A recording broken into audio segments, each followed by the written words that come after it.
Ani ce yangayo ani ce zabala kamele seneke baliyo daba sangunde kadoma ni foro te ma min fɛ jɔyɔrɔ t'i la bamana ni daba tɛ ma min fɛ kuma yɔrɔ t'i la bamana. Sɛnɛkɛlaw an jigibaw kan an ka dungafako la dɛ bita an bɛna nɛmu dege. Ne ta ye sɛbu ye an b'an ka nɛmu vermicelle an b'ale tobi dɔɔni kɛrɛfɛla la ka n'o fara an ka sɛbu kan ka sɔrɔ ka na marinade bingana k'a la. O tɛmɛnen an bɛ zarafa ka épice mugu dɔɔni k'a la n'o b'an bolo. Awɔ zarafa b'o feere dɛrɛ.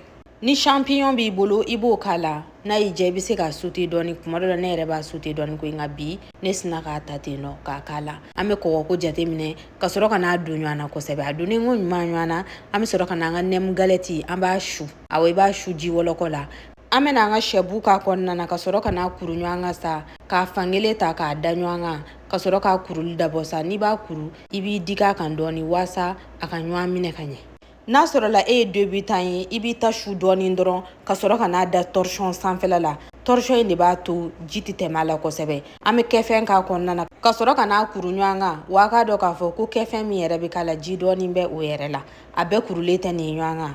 An bɛna sisan an b'a yiran dabɔ. Ne bɛ n ta yiranko fɔlɔ la ka tila tuguni k'a yiranko filanan na. Yiranko fɔlɔ an t'a yiran fo k'a ja kosɛbɛ. An b'a yiran dɔɔni dɔrɔn k'a bɔ k'a bila kɛrɛfɛ miniti 15 bɔɲango walima miniti 30 bɔɲango i bɛ se ka don frigo kɔnɔna yɛrɛ la basi den kelen t'a la. An b'a yiranko filanan na. Yanni ka invité ka na i bɛ se k'a yiranko fɔlɔ kɛ. Ni invité nana min kɛ yan'a ka dumuni kɛ i b'a yiranko filanan na. O la a bɛ kɛ ko kurusiyan. N'i y'a bila i da a bɛ sin ka mankanni bɔ ten nɔ kɔrɔ kɔrɔ. Baara ɲɛna an y'a yiranko filanan na aw bisimila.